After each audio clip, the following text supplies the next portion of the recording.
What's up, everyone? Nick Shaw here, Renaissance Periodization, filling in for the man, the myth, the legend, Dr. Mike Israetel.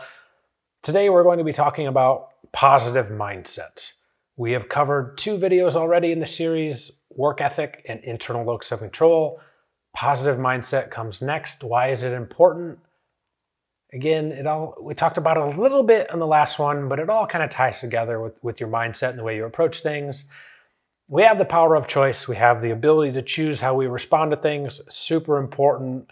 A couple quotes. The guy that led the marshmallow test experiments. I think, therefore I can change what I am. I thought that was a really cool quote. Again, if you're not familiar with the marshmallow test, we'll probably talk about that a little bit in the next video when we talk about discipline, willpower, and delayed gratification. So again, our minds are really important. I think it all has to start with the idea of belief. So in fitness, do you believe that if you work hard, you can get better? Can you become stronger, more muscular, leaner over time? If you are not confident, you don't have any self-confidence, you don't have self-belief, you're less likely to get started and to take action. So that is where mindset, self-belief comes into play. It's really important, and having that self-belief usually helps you get going, helps you get started. Because again, if you don't believe that what you do matters and it's not going to make a difference, why would you even get started in the first place? It wouldn't make any sense. Tons of books out there that talk about this. Just a couple of them. Think and Grow Rich, Power of Positive Thinking, The Magic of Thinking Big, or just a couple of them. All right. So with the idea of self-belief, we have something like the placebo effect. So the placebo effect is really, really interesting. And usually most clinical trials, you have to exceed the outcomes of the placebo effect. So again, we know that it has a benefit. We're not exactly sure quite how big necessarily, but it definitely has quite a few benefits to it. And so again, if you have something that you're trying to get out, you have to beat the placebo effect. So if you take something, just kind of thinking that it's going to make you better is likely to make you a little bit better as a result of that. Quick funny story. The very first time I ever took whey protein, back when I was probably 16 years old, I was like chugging a protein shake in the parking lot of my high school.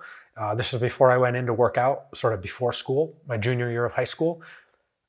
Me taking whey protein, I thought it was the greatest thing in the world. You could not have convinced me that it wasn't basically the most powerful substance in the world. I was so amped up, so jacked up. I went into the gym, had an amazing workout. Probably had the best workout of my life because I literally thought that I was taking something that was just going to fundamentally change, everything about working out, which is really funny to think about. Whatever, I take protein every single day, it's no big deal.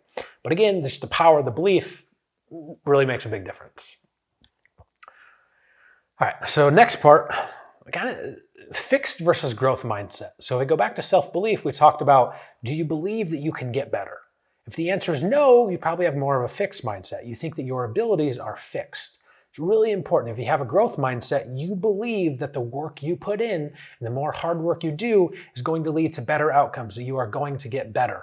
So it's really important to have that growth mindset, because without it, again, you're just less likely to get started. You're less likely to keep putting in the work. So again, believe that you can do it, have a growth mindset, be open to feedback. These are all going to lead you to more positive outcomes. And because of that, so if you believe that what you do matters, you have a growth mindset, you're probably going to be more optimistic. You have a sort of more hope. You know that what you do matters. You're going to keep working hard. You just believe that you're going to have better outcomes in the future. That is optimism. Versus the opposite, pessimistic, you tend to think that things are more permanent, pervasive, and personal. So if something bad happens, you might think that it's because of these inherent qualities about you. And again, if you think that, well, you could kind of get down on yourself, and it's just a slippery slope there. So again, people that are more optimistic, if they do experience failure, they tend to brush it off a little bit easier, and they tend to just keep going, and it's sort of no big deal. If something happens to them bad, they kind of think like, oh, well, that person might just be having a bad day. It's not necessarily something that they internalize. They're just like, oh, okay. They just believe in themselves, and they'll keep going. And typically, what's actually really interesting is the more optimistic people are in general, they tend to have better health outcomes, which I think is super important, because the more optimistic you can be, you're probably going to live longer, have better health outcomes. And again, maybe a little bit less so important for this channel because we're all into fitness anyways, but still really important. All right, so we've already talked about this a little bit, but again, this ties into ego. And if you have the right mindset where if you approach things that you want to learn, you're not necessarily afraid of failure, you're probably going to have a smaller ego. What happens to the people that have the really big egos in the gym, right? They think that they constantly have to be comparing themselves to other people. They're more likely to take bigger risks, to get hurt in the gym. Why? Because they have a big ego. It doesn't really make any sense. They kind of don't have that fundamental self-confidence in themselves. Whereas if they did, they'd probably have a smaller ego, and you just kind of go in, do your job, get out, and that's it. You're not really there to impress anybody. You have more of a long-term mindset. All right, so the last thing we'll talk about too is, so what are we feeding our minds? So you've probably seen enough Dr. Mike videos on this channel before. You know what to feed your body if you want to grow muscle, get leaner, etc.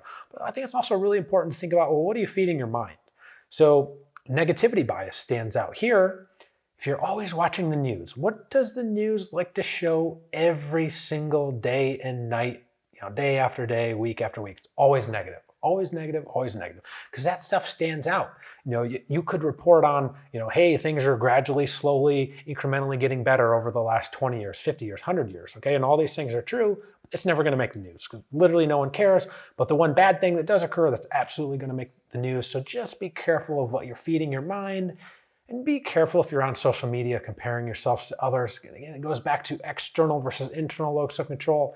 Comparing yourself to others, you're giving away your power to other people. Don't do that. Try to focus more on what you can do, and you're going to be better off in the long run. So again, focus on what you feed, not only your body, but your mind, and you will be better off. That's it for today. Thanks for tuning in. See you next time.